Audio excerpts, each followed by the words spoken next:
ګرانو کتونکو د صوبې د ټولو نه لویه تعلیمي اداره پیښور یونیورسيټي چې ده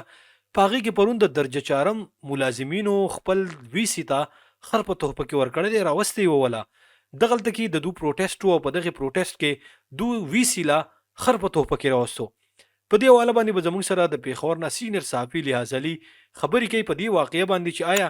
د درجه چهارم د ملازمینو دا کار ولې وکړو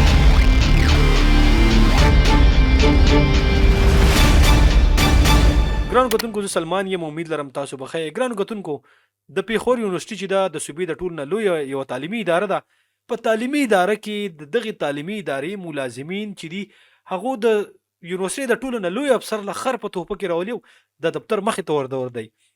نو لیاز علي زموږ سره په لاین دی لیاز علي صاحب دا راته ووایه چې یاره دې ملازمینو دا کار ولې وکړو ګوره خبره دا ده چې د اختلاف اصول دي او به هغه خلک چې په یونیورسيټي کې ملازمت کوي د هغوی کار نور هم سنجیده شي دا استادان په دې کې نه دي شامل په دې کې کلیریکل سټاف او چې کوم د درجه چهارم ملازمین دوی شامل دي او دا 15مه هفته د دوی د احتجاج کوي احتجاج د دوی حق ته کوم مطالبي دي هغې لپاره دوی په سړک کینی د سړک په غاړه کینی چغې وایي دا د دوی حق دی خو یار یو وایس چانسلر د خر سره تشبیه ورکول دا د کوم ځای اصول دي دا خو ته هغه څیزونه کوې چې لکه کوم نه اړو د هغې مثال نه میلاویږي بیا دا د خرګاډو د اسوسییشن خو نه و که نه دا د دوکاندارانو هم نه دا په هغه ځای کې وي چېرته چې خلک پي ایچ ډي کوي چېرته چې خلک پوسټ ډاکې کوي چېرته چې خلک زده کړې لري چېرته چې خلک بچي دي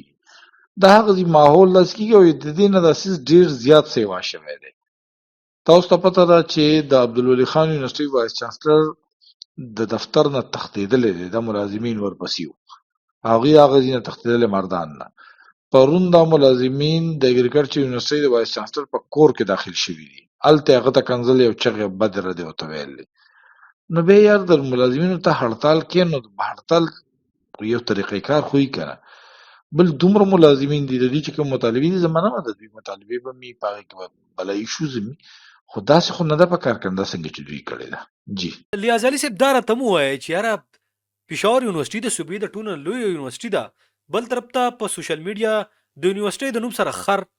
او داسې عجیبه غونته کمنټس او خلک رایه ورکوي د پښتنو په باره کې د دې ملازمینو په باره کې د دې یونیورسيټي په باره کې تاسو څه وایئ چې یاره په یوه تعلیمي اداره کې چې داسې کار کېږي چې یاره خپل مشر له هغو خر راولي په توپه کې نو په دې ټوله دنیا کې د پښتنو څه شکل دی خلکو ته مخې ته راځي د دې یونیورسيټۍ د دې د ملازمینو د دې افسرانو د دې استادانو د پښتنو په باره کې به دا خلک څه وایي ګوره پیښور یونیورسيټي په 1956 کې جوړه شوې ده او 1956 کې چې کوم پیښور یونیورسيټي جوړه ده نو د هغې نه تر اوسه پورې دا د خیبر پښتونخوا د ټولو نه غټه جامعه ده سرکاري یونیورسيټي ده دلته په زرګونو نه په لکونو طالب علمان د دې نه فارغ شوي دي زما په خیال باندې